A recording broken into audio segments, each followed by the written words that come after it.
Kembali lagi bersama channel kita semua. Jika Anda suka, jangan lupa komen, like dan subscribe, serta bila Anda berkenan. Selamat membaca dan mendengarkan.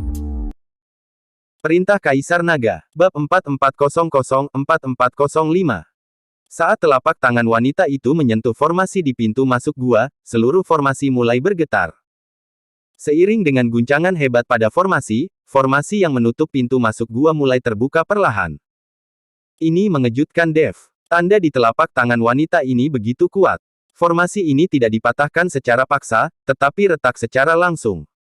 Meskipun Dev juga dapat memecahkan formasi ini, itu akan memakan waktu dan tidak akan secepat itu. Dev menjadi sangat penasaran dengan identitas wanita itu saat ini. Sekarang tampaknya pihak lain jelas-jelas tidak terlihat seperti anggota dari aliansi penyegelan iblis. Saat formasinya rusak, wanita itu menarik telapak tangannya, lalu melihat sekeliling dan berkata, formasinya telah rusak. Siapapun yang ingin masuk bisa datang. Tidak perlu licik. Setelah mengatakan itu, wanita itu melambaikan telapak tangannya dengan ringan, dan semua orang merasakan angin sepoi-sepoi bertiup di wajah mereka. Setiap orang yang menyembunyikan auranya langsung terekspos. Melihat aura mereka terekspos, orang-orang ini tidak bisa lagi bersembunyi, jadi mereka muncul satu demi satu, totalnya ada lusinan. Namun, orang-orang ini jelas tidak berasal dari kekuatan yang sama. Beberapa orang terkejut saat bertemu, yang membuktikan bahwa satu sama lain tidak mengetahui keberadaan satu sama lain. Semuanya, kalian pasti juga ingin masuk ke dalam gua ini, tapi ada formasi yang menghalanginya, jadi kalian tidak bisa masuk. Sekarang aku telah menghancurkan formasinya, jika ada di antara kalian yang ingin masuk, kalian harus membayar 100.000 batu roh. Jika kalian tidak membayar, pelanggar akan dibunuh tanpa ampun. Suara wanita itu sangat lembut, tapi mengandung niat membunuh yang tidak salah main-main. Semua orang saling memandang, sedikit bingung. Bagaimanapun, wilayah timur adalah tanah tandus. Membayar 100.000 batu roh sekaligus bukanlah jumlah yang kecil. Keruntuhan ini adalah peninggalan zaman dahulu dan bukan milik keluargamu. Mengapa kami harus membayarnya? Pada saat ini, seorang biksu bertanya dengan tidak puas. Karena aku yang membuka formasinya. Jika kamu ingin masuk, buka sendiri formasinya dan aku tidak akan menghentikanmu. Wanita itu berkata dengan mencibir. Aku. Biksu itu membuka mulutnya, tetapi tidak tahu bagaimana menjawabnya. Lagi pula, jika dia bisa menghancurkan formasi, dia tidak akan menunggu sampai sekarang, dia pasti sudah masuk sejak lama. Bahkan jika kamu memecahkan formasi, 100.000 batu roh masih terlalu banyak, dan banyak dari kami tidak bisa membayarnya. Bisakah kamu meminta lebih sedikit, atau biarkan kami masuk dan menunggu sampai kami menemukan harta karun di dalam untuk membayar 100.000 batu roh? Beberapa orang juga mulai berbicara, mengatakan bahwa 100.000 batu roh itu terlalu banyak. Jika kamu ingin masuk, maka keluarkan saja 100.000 batu roh, jika kamu tidak bisa, maka kamu boleh tetap di luar. Apa yang akan dilakukan ibu mertuamu? Pada saat ini, penatua mata buta sebelah kiri berkata dengan tajam. Bagaimana kamu bisa bicara seperti itu? Kami tidak akan menerimanya, tapi kami tetap bersikeras untuk masuk. Beraninya kamu. Zing. Beberapa biksu merasa tidak puas dan menentang penatua mata buta sebelah kanan, tetapi sebelum dia dapat menyelesaikan kata-katanya, dia melihat kilatan cahaya dingin. Kepala biksu itu langsung terbang, dan dia tidak bisa berkata lagi. Semua harus tahu bahwa mereka yang dapat menemukan tempat ini bukanlah biksu biasa, kebanyakan dari mereka berada di alam kesengsaraan transendensi tingkat ke-7 atau ke-8. Sekarang dia dibunuh oleh penatua mata buta sebelah kiri dengan satu pedang. Kali ini, semua orang langsung ketakutan dan tidak berani lagi berbicara. Ketika wanita itu melihat ini, dia tidak menegur penatua mata buta sebelah kiri, dan dia sepertinya menyetujui perilaku penatua mata buta sebelah kiri. Lagi pula, ada begitu banyak orang. Jika mereka tidak kejam, mereka semua bergegas ke pintu masuk gua, itu akan merepotkan. Setelah semua orang merenung sejenak, beberapa orang berbalik dan pergi, tidak tahu apakah harus mencari batu roh atau pergi tanpa daya. Beberapa orang mengertakkan gigi, menyerahkan 100.000 batu roh, dan kemudian berhasil memasuki gua. Orang harus menundukkan kepala. Bagaimanapun, lawannya terlalu kuat dan tidak ada yang berani melawan. Dalam sekejap, wanita itu mengumpulkan jutaan batu roh. Ini sungguh bisnis yang bagus. Tuan Chen, apa yang harus kita lakukan? Valet memandang Dev dan bertani. Lagi pula, mereka tidak punya banyak batu roh untuk dibayarkan. Bahkan jika kota Zujia diminta melakukannya, dia mungkin tidak akan bisa melakukannya sekarang. Bagaimanapun, sumber daya kota Zujia hampir habis untuk merawat Fidel. Aku akan bertanya. Dev berjalan menuju wanita itu. Meskipun Dev tidak memiliki batu roh, dia memiliki koin spiritual emas ungu. Koin roh emas ungu ini dapat digunakan sebagai uang, dan tentu saja juga dapat digunakan sebagai sumber daya budidaya. Nona, aku tidak membawa banyak batu roh. Aku ingin tahu apakah aku bisa menggunakan koin roh emas ungu saja. Dev bertanya pada wanita itu. Tentu saja.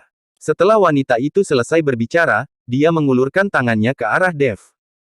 Dev langsung mengembalikan koin roh emas ungu yang diberikan wanita itu padanya.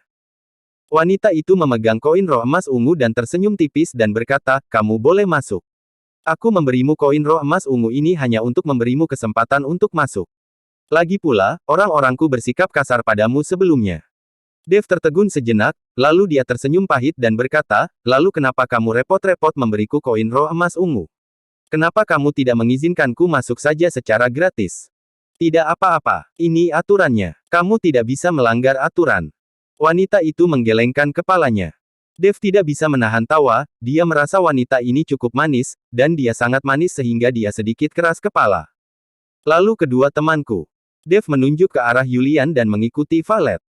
"Perlakukan semua orang secara setara, 100.000 batu roh, atau jumlah yang setara dengan koin roh emas ungu." Wanita itu berbicara. "Yah, kuharap perjalanan ke medan perang para dewa dan iblis ini sepadan dengan harga tiketnya." Dev tersenyum dan mengeluarkan 2 kantong lagi koin roh emas ungu dari cincin penyimpanan. Melihat Dev dengan santai mengeluarkan 2 kantong koin roh emas ungu, ekspresi wanita itu jelas tercengang. Lagi pula, orang yang bisa mengeluarkan begitu banyak koin emas ungu dengan begitu saja pastinya bukan orang biasa. Wanita itu mengambil koin roh emas ungu dan kemudian bertanya, "Bolehkah aku bertanya, bagaimana aku memanggil rekan Taois ini?" "Dev Chen." Dev langsung menyebut namanya. Sekarang dia tahu bahwa pihak lain bukan dari aliansi penyegelan iblis, Dev tidak perlu menyembunyikan identitasnya. Benar saja, ketika wanita itu mendengar kata, Dev Chen, ekspresinya tidak berubah. Sepertinya dia tidak mengenal Dev, dan dia tidak tahu tentang hadiah sumber daya 100 tahun aliansi penyegelan iblis terhadap Dev.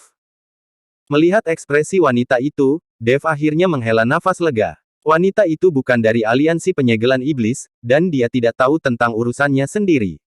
Dengan cara ini, Dev akan relatif lebih aman di medan perang para dewa dan iblis. "Namaku Kelly Lin, mereka semua memanggilku Little Kelly." Wanita itu mengikuti Dev dan memperkenalkan dirinya. "Nona," penatua mata buta sebelah kanan membuka mulutnya untuk mengingatkan Kelly sesuatu, tetapi Kelly memelototinya dan dia menarik kembali kata-katanya. "Nona Lin, sampai jumpa lagi. Sampai jumpa di medan perang para dewa dan iblis." Setelah Dev selesai berbicara, dia hendak membawa Yulian dan Valet ke pintu masuk gua. Tapi saat dia berbalik, Kelly tiba-tiba memanggilnya, "Tunggu sebentar. Apakah ada hal lain, Nona Lin?" Dev memandang Kelly dengan heran dan bertanya. "Apakah kamu baru saja berbicara tentang medan perang para dewa dan iblis? Bagaimana kamu tahu ini bukanlah reruntuhan, tapi medan perang para dewa dan iblis?" Saat itulah Kelly bereaksi. Dia tahu bahwa semua orang salah mengira tempat ini adalah reruntuhan kuno, tetapi hanya Dev yang menyebutnya sebagai medan pertempuran antara dewa dan iblis. Apa sulitnya ini? Aura medan perang antara dewa dan iblis telah bocor. Tentu saja aku mengetahuinya. Dan ini bukan medan perang pertama antara dewa dan iblis yang aku masuki, jadi aku bisa mendeteksinya. Setelah Dev selesai berbicara, dia berbalik dan berjalan ke dalam gua bersama Yulian dan Valet, mengabaikan Kelly. Kelly menatap punggung Dev, ekspresinya menjadi serius. "Nona, ada yang salah dengan anak laki-laki ini. Dia jelas berada di alam kesengsaraan tingkat ke-7, tetapi temperamen yang dia tunjukkan tidak sesuai dengan levelnya." Penatua buta kanan baru saja mengambil tindakan. "Nona, ada yang salah dengan anak ini. Dia jelas berada di tingkat 7 alam kesengsaraan transendensi, tetapi karakter yang dia tunjukkan tidak sesuai dengan wilayahnya."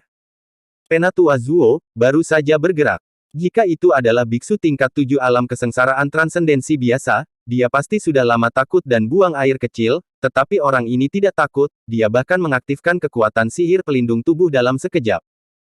"Juga, saya baru saja mengeluarkan begitu banyak koin roh emas ungu segera setelah saya menyerangnya. Ini jelas bukan biksu biasa. Saya harap nona muda akan waspada terhadap anak ini. Penatua mata buta sebelah kanan mengingatkan dengan suara rendah. Kelly melirik tetua buta kanan dengan tatapan kosong, dan berkata dengan marah, "Saya tidak buta, tidak bisakah saya melihatnya? Apakah saya butuh kamu untuk mengingatkan?" Setelah melihat ini, tetua buta kanan sangat takut sehingga dia tidak berani berbicara lagi. Alasan mengapa Kelly memiliki sikap buruk terhadap penatua buta di kiri dan kanan ini adalah karena kedua pria ini telah mengintipnya sebelumnya. Meskipun dia tidak melihat apa-apa, Kelly masih merenung. Kedua orang tua ini juga membayar harga satu mata untuk ini, tetapi mereka juga merupakan berkah tersembunyi, dan ayah Kelly menempatkan mereka di bawah komandonya, menghindari situasi diburu. Anda tahu, kultivator iblis selama bertahun-tahun yang lalu, itu disebut oleh semua orang sebagai tikus jalanan. Kali ini Kelly mengeluarkan dua tetua buta, sebenarnya ayahnya yang ingin meringankan hubungan mereka. Penatua mata buta sebelah kanan, saya hanya menggunakan serangan biasa, dan saya sama sekali tidak menggunakan kekuatan penuh saya. Jangan membual tentang anak itu. Jika saya menggunakan kekuatan penuh saya, anak itu pasti sudah lama mati. Penatua mata buta sebelah kiri berkata dengan sedikit ketidaksenangan. Bagaimanapun, kata-kata penatua mata buta sebelah kanan dimaksudkan untuk meremehkannya, tentu saja dia tidak bahagia. Omong kosong, kurasa kamu tidak bisa menyakiti anak itu dengan sekuat tenaga. Anda tidak melihat sihir pelindung tubuh yang tiba-tiba diaktifkan oleh anak itu, dan seluruh tubuhnya ditutupi sisik emas. Itu jelas bukan teknik biasa. Ada juga gadis itu, yang ternyata adalah murid Sekte 10.000 Pedang. Anda harus tahu bahwa orang-orang di Sekte 10.000 Pedang itu semuanya adalah orang-orang yang memamerkan ketenaran mereka dan memiliki visi yang sangat tinggi. Bagaimana mereka bisa menjadi sahabat karib bagi orang lain? Jelas, gadis itu adalah sahabat karib anak itu, tapi anak itu bukan murid Sekte 10.000 Pedang. Ini menunjukkan bahwa kekuatan di balik anak itu jelas tidak sederhana, dan dia telah mengesankan Sekte 10.000 Pedang. Penatua mata buta sebelah kanan langsung menganalisisnya. Saya harus mengatakan bahwa penatua mata buta sebelah kanan ini memang memiliki otak, jauh lebih kuat daripada penatua mata buta sebelah kiri yang memiliki pikiran sederhana. Aku tidak akan memberitahumu lagi. Setelah saya memasuki medan perang para dewa dan iblis dan bertemu dengan anak itu, saya akan menanyakannya dengan baik. Saya ingin melihat betapa kuatnya dia. Penatua mata buta sebelah kanan tahu bahwa dia tidak dapat berbicara dengan penatua mata buta sebelah kiri, jadi dia menoleh dan melihat ke samping, tidak berbicara lagi. Jangan memasuki medan perang para dewa dan iblis. Jika ada konflik di medan perang dewa dan iblis, siapa yang akan mengurus omong kosong ini untukmu? Kelly melirik penatua mata buta sebelah kiri, dan kemudian melanjutkan, kamu bersama beberapa orang berjaga di sini, dan jangan biarkan mereka yang tidak membayar batu roh masuk. Jika seseorang menerobos masuk dengan paksa, tidak perlu sopan, tapi ingat satu hal, kamu tidak bisa membahayakan nyawa orang lain tanpa alasan. Jika ayah saya mengetahuinya, kamu pasti akan dihukum. Kamu tidak diperbolehkan memberi tahu ayahku tentang masalah ini hari ini.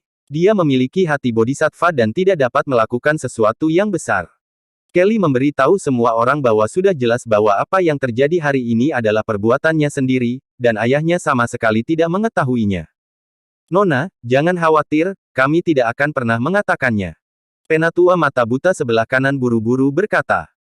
Ini adalah kesempatan bagus untuk tunduk pada Kelly, dia tidak akan melewatkannya, terlebih lagi, Kelly ingin membawanya ke medan perang para dewa dan iblis, tanpa penatua mata buta kiri. Nona, meskipun saya sembrono, saya juga tahu apa yang harus dikatakan dan apa yang tidak boleh dikatakan. Penatua mata buta sebelah kiri juga mengambil sikap. Dia hanya menyerang dan membunuh satu orang. Jika dia benar-benar mengatakannya, dia juga akan dihukum. Adapun para biksu dengan pedang, Kelly bahkan tidak melihat mereka. Dia tahu bahwa orang-orang ini tidak akan berbicara omong kosong lagi. Ini semua adalah kolam kematian, dan Kelly akan membiarkan mereka mati. Mereka tidak akan ragu-ragu. Jadi tidak perlu menasihati hal semacam ini sama sekali. Kelly membawa penatua buta kanan ke medan perang para dewa dan iblis, sedangkan penatua buta kiri hanya bisa membawa orang untuk berjaga di pintu masuk gua. Meskipun penatua buta kiri sangat kesal, tidak ada yang bisa dia lakukan. Meskipun dia adalah seorang pembudidaya iblis, dia masih memahami balas budi dari kebaikan. Kota Kijia. Orang tua bungkuk dengan Tiansa sedang bertemu dengan Hughes, Tuan Kota Kijia. Menghadapi orang-orang yang dikirim oleh aliansi penyegelan iblis, Hughes sangat hormat. Lagi pula, jika Anda ingin membalaskan dendam putra Anda harus meminta bantuan orang-orang aliansi penyegelan iblis ini. Tuan Kotaki, karena Kota Kijia Zen Anda telah bergabung dengan aliansi penyegelan iblis, maka kita adalah sebuah keluarga, dan tidak perlu bertele-tele. Anda bisa membawa kami langsung ke kota Zujia, menghancurkan kota Zujia, dan menangkap Dev untuk membalaskan dendam putra Anda. Tetapi ketika kami datang ke sini dengan tergesa-gesa, kami menghabiskan banyak kekuatan spiritual di sepanjang jalan, dan kami perlu mengisi kembali kekuatan fisik kami untuk sementara. Orang tua bungkuk itu berkata langsung kepada Hughes. Artinya sudah jelas. Ini untuk memungkinkan Hughes mendapatkan sumber daya. Lagi pula, untuk menambah kekuatan fisiknya, tidak mudah untuk membicarakannya. Anda harus memiliki sumber daya. Hughes terkejut sejenak, tetapi kemudian bereaksi dan berkata, tentu saja, Anda datang untuk membantu saya tidak bisa membiarkan Anda lapar. Saya akan turun dan mengumpulkan sumber daya kota Kijia untuk Anda gunakan, tetapi wilayah timur terletak di daerah tandus dan tidak banyak sumber daya. Tolong jangan tidak puas. Tentu saja tidak, Tuan Kotaki memiliki hati, bagaimana mungkin kita tidak puas? Orang tua bungkuk itu juga sangat senang melihat Hughes naik seperti ini. Tetapi pada saat ini, disertai dengan angin kencang, bayangan gelap muncul di aula. Hughes tiba-tiba menjadi gugup. Dia tidak menyangka seseorang akan masuk ke kamarnya dengan mudah. Tuan Kotaki, jangan gugup, ini hanya salah satu muridku. Setelah melihat ini, lelaki tua bungkuk itu buru-buru menjelaskan. Ketika Hughes mendengar ini, dia menarik napas lega. Jika musuh bisa masuk dan keluar ke kamarnya dengan mudah, apakah dia akan tetap aman? Tian Luo, saya meminta Anda untuk melihat situasi di tempat penglihatan langit dan bumi, mengapa kamu kembali begitu cepat? Orang tua bungkuk itu bertanya. Tuan, saya bertemu Dev di tengah jalan, dan saya memainkan beberapa trik dengannya, tetapi saya tidak menyangka anak itu memiliki beberapa keterampilan, dan saya diserang 2 orang, jadi saya menghindari penderitaan, jadi saya berlari kembali. Tian Luo berkata dengan jujur. Dev.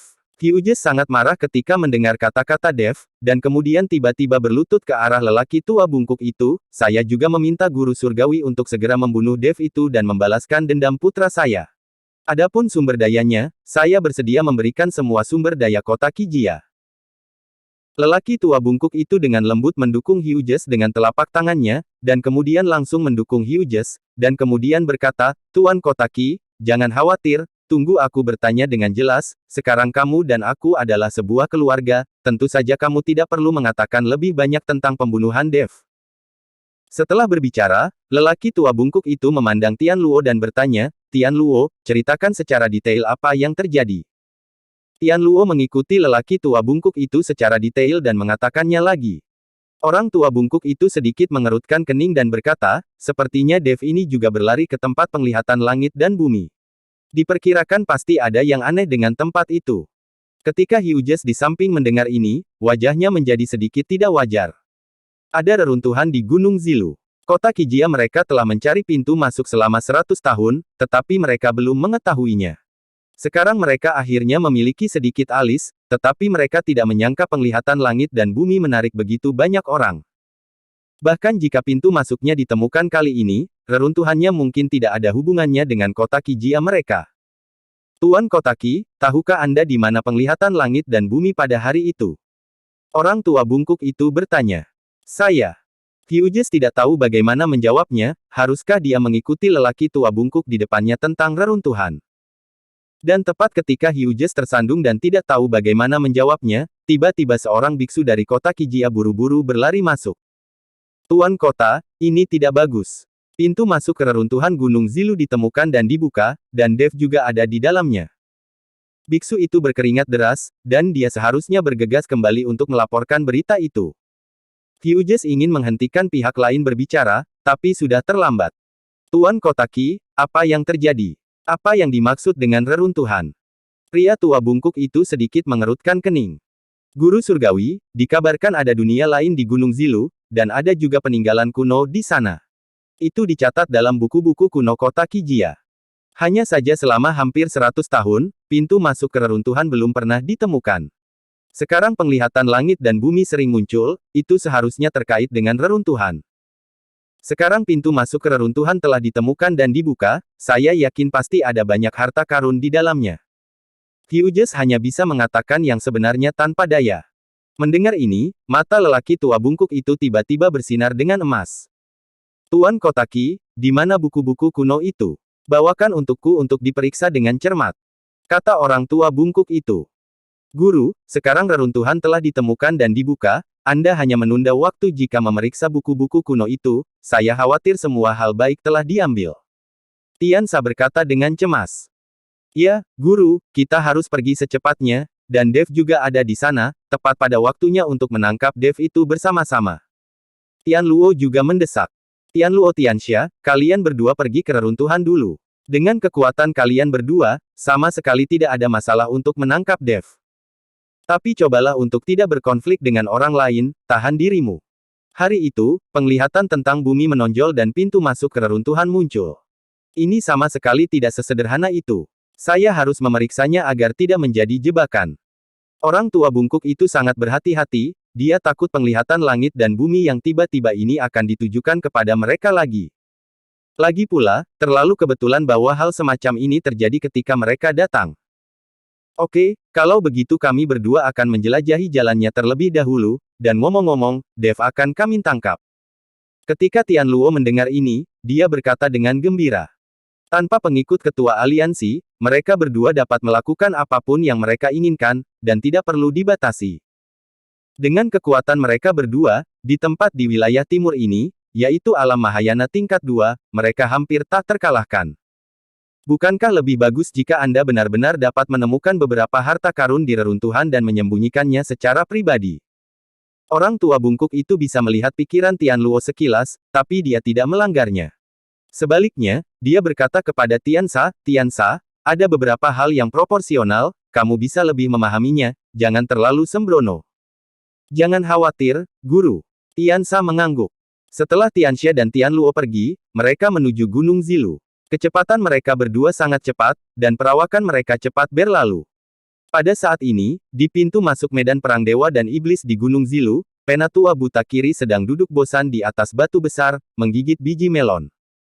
Sebuah pedang panjang ditempatkan di sampingnya, dan ada lebih dari selusin mayat tergeletak di depannya. Ini semua adalah orang-orang yang ingin menerobos dengan paksa tanpa membayar batu roh. Tanpa pengekangan Kelly, Penatua buta kiri juga melepaskan amarahnya dan mulai membunuh. Bagaimanapun, tidak ada yang berani mengatakan apa yang terjadi hari ini.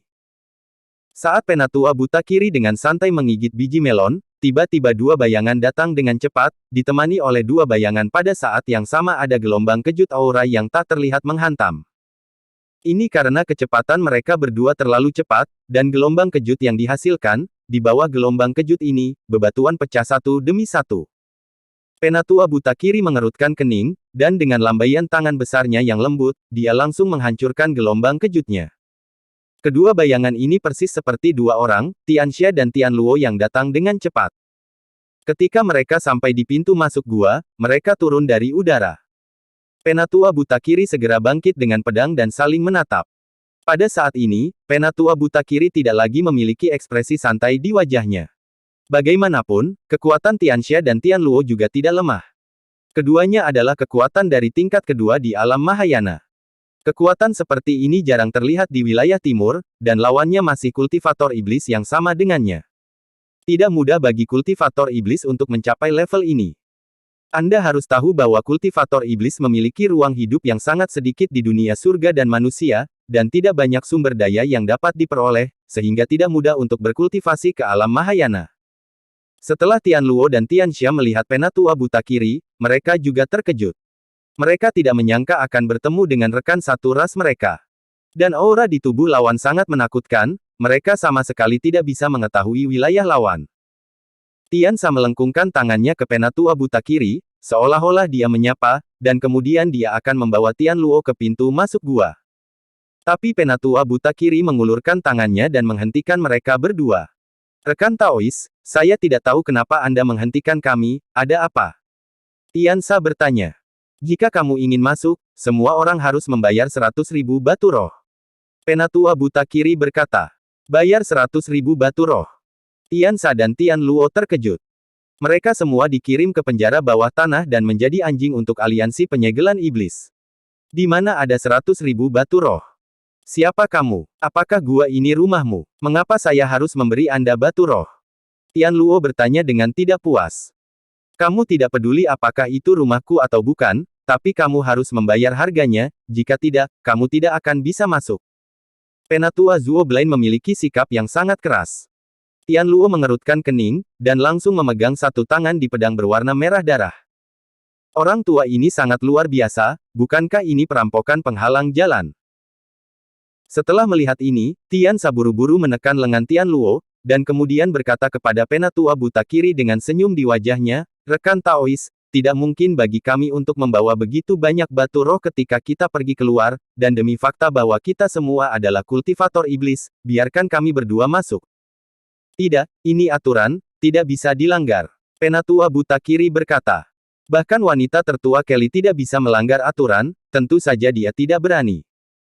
Sial, dasar orang tua, maukah kamu tidak membiarkan kami masuk? Izinkan saya memberitahu Anda, kami berasal dari aliansi penyegelan iblis. Dasar tua bangka, jika kamu tidak patuh, kami akan langsung menangkapmu ke aliansi penyegelan iblis dan membiarkanmu menderita neraka. Tian Luo marah ketika dia melihat bahwa Penatua buta kiri Blaine tidak membiarkan mereka masuk. Dia menggunakan nama aliansi penyegelan iblis. Bagaimanapun, banyak kultivator iblis takut pada aliansi penyegelan iblis. Bagaimanapun, aliansi penyegelan iblis adalah organisasi yang didirikan khusus untuk kultivator iblis.